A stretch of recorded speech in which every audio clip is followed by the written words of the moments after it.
12 दिन का वक्त हो चुका है, लगातार इसमें कई बार नाटकीय मोड़, हर बार जब ऐसा लगता है कि अब हम पहुंचे तब हम पहुंचे और लगातार उस समय कोई ना कोई मुश्किल आ जाती है। पीके मिश्रा जी भी हमारे साथ जुड़े हुए हैं। सर, जिस तरीके से भटनागर सब पूरा एक्सप्लेन कर रहे थे इस चीज को, अगर मैं आपसे समझना चाहूं एक सामान्य व्यक्ति की भाषा के अंदर, तो ये जो पाइप है ये आखिर किस तरीके से वेल्ड करके किस तरीके से आगे भेजे जा रहे हैं, ये ऑगर मशीन और इन पाइप के बीच में पूरा जो कनेक्शन है वो किस तरीके से स्थापित किया जा सकता है, ये आप पूरा जरा समझा सकें तो।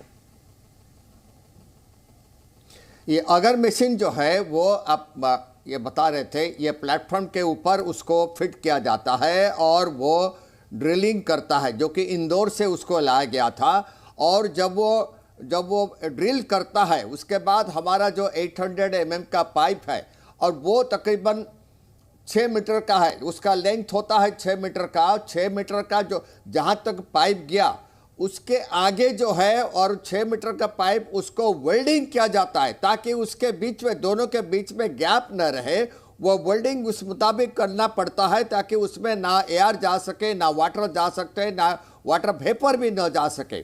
उसके बाद उसको प्रेशर दिया जाता है, प्रेशर के साथ। और अब ये जो अगर मशीन जो है वो जब कटिंग करता है, अब वो सर यानी ये कहा जा सकता है कि पाइप से पाइप जोड़कर आगे पुश किया जा रहा है, ड्रिलिंग भी हो रही है और साथ में वो जो टनल बन रही है उसके अंदर इन पाइप से पुश किया जा रहा है। क्या ये सही होगा कहना? उसके साथ साथ पुशिंग किया जाता है, बिल्कुल। अगर मशीन कटिंग करेगा और उसके साथ साथ पाइप को पुश किया जाएगा।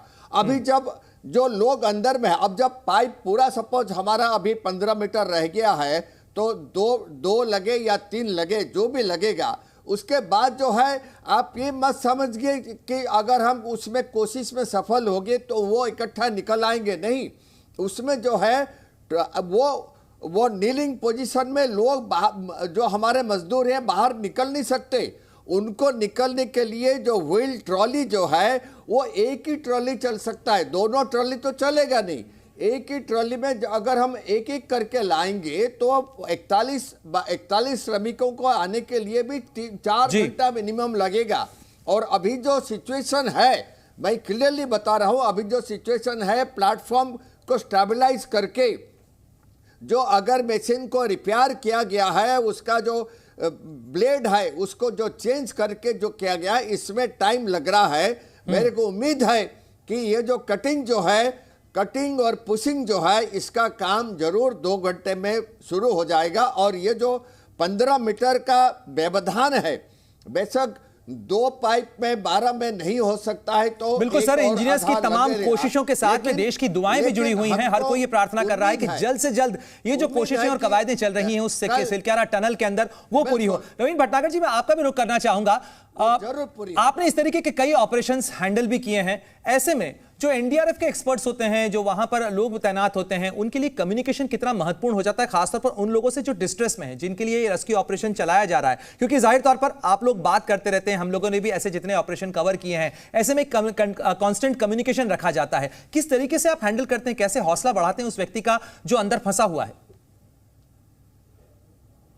देखिए, उसमें एक साइकोलॉजिकल उनको जो है वो सांत्वना देनी पड़ती है कि भाई अच्छा, एनडीआरएफ का एक बताऊं, आज की तारीख में अगर आपने बता दिया कि एनडीआरएफ आई है तो ये मान के चलिए कोई भी आदमी कितना परेशान हो, मैंने ये प्रैक्टिकल देखा है, वो सांत्वना हो जाती है कि हाँ जी एनडीआरएफ आ गई, अब तो ये हमें बचा ही लेंगे, ये उनके मन में भावना आ जाती है। तो आधी तो उनमें ताकत वही आ जाती है।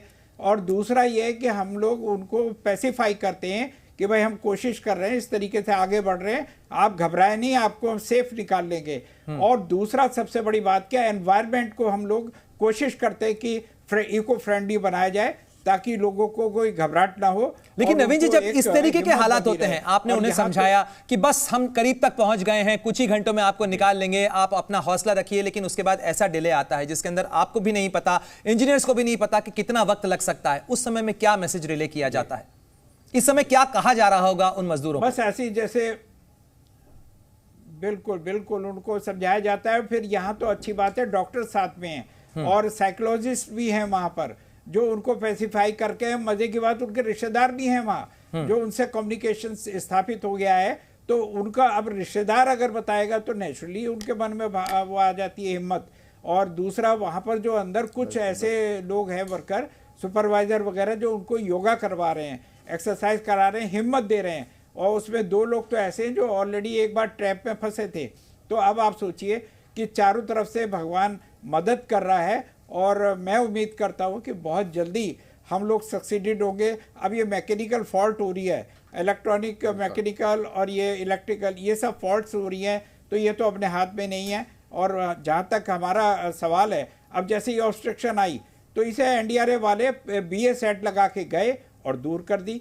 इसी प्रकार से अब ये और ऑब्स्ट्रक्शन अगर आती है तो उसे दूर कर दिया जाएगा। लेकिन जो बेसिकली फाउंडेशन है, जिसके ऊपर ये मशीन टिकी हुई है, अगर उसमें क्रैक आ गया और उसको हम लोग नहीं रेक्टिफाई करेंगे तो मशीन धंस सकती है। और मशीन अगर धंस गई तो फिर दोबारा से सारी एक्सरसाइज फिर और लंबा टाइम लगेगा। तो इसलिए कोई बात नहीं, थोड़ा टाइम लग रहा है, घबराएं नहीं। और मैं आपको गारंटी दे रहा हूं कि भगवान हमारे साथ है और सभी लोग सुरक्षित वापस आएंगे, ऐसा मेरा यकीन है। बिल्कुल सर, हमने वो तस्वीरें भी दर्शकों को आज दिखाई थी जब वहां पर डोली पहुंची थी, क्योंकि उत्तराखंड का यह पूरा इलाका है, वहां डोली की काफी अहमियत होती है। साथ ही पूजा पाठ भी लोग कर रहे हैं वहां पर, खासतौर पर जो परिजन वहां पर मौजूद हैं, इंजीनियर्स अपनी कोशिश कर रहे हैं, देश दुआ कर रहा है। लेकिन पीके मिश्रा जी, मैं आपसे समझना चाहूंगा, चूंकि जिस तरीके से भटनागर जी भी पूरा एक्सप्लेन कर रहे थे कि ये पूरी प्रक्रिया है, इसमें कितनी जटिल प्रक्रिया होती है, कैसे इस पाइप को आगे पहुंचाया जाता है, और इसमें सावधानी बहुत महत्वपूर्ण होती है। लेकिन एनडीआरएफ के लोग या खासतौर पर जब इंजीनियर्स वहां पर काम कर रहे होते हैं, उनके लिए भी मोराल को आप बनाए रखना, अपनी हिम्मत को बांधे रखना, हौसले को बनाए रखना और पूरा फोकस बनाए रखना बड़ी चुनौती है सर। बिल्कुल, आप ये देखिए, जो इंजीनियर्स वहां काम कर रहे हैं, वो बेशक बीआरओ के हो, एनडीआरएफ के हो। मैं एनडीआरएफ को जानता हूँ, पहला फर्स्ट बटालियन एनडीआरएफ गुवाहाटी में मैंने बनाया था। अब एनडीआरएफ का जो ट्रेनिंग है, उसके साथ साथ जो एसडीआरएफ भी है, स्टेट का एसडीआरएफ है, उनको जो ट्रेनिंग दिया गया है, ये बिल्कुल इनको ऐसा ट्रेनिंग दिया जाता है, किसी भी अर्थक्वेक के जगह पर हो या टनल धंस जाए या फ्लड हो, कोई भी इस टाइप का आपदा हो, इस आपदा में कैसे अपने आप को शांत रखना और बीपी हाई नहीं करके अपना एम कैसे हासिल करना, और कैसे अपना जो एम है, अपना जो कार्य है, उसको सुचारू रूप में चलाना और शांत वातावरण में प्रक्रिया को ठीक रखना, ये एनडीआरएफ से कोई सीखे। जैसे अभी बता रहे थे, जब इस टाइम पे जो लोग अपने फंसे हैं, किस टाइप पे कहीं पर कोई आपदा होता है, अर्थक्वेक जैसा हो जाता है, जैसे टर्की में भी गए थे एनडीआरएफ पहुंच गया, मतलब पता लग गया लोगों को कि एनडीआरएफ के लड़के आए हुए हैं, हम तो बच जाएंगे। ये जो चीज है, ये एनडीआरएफ में है।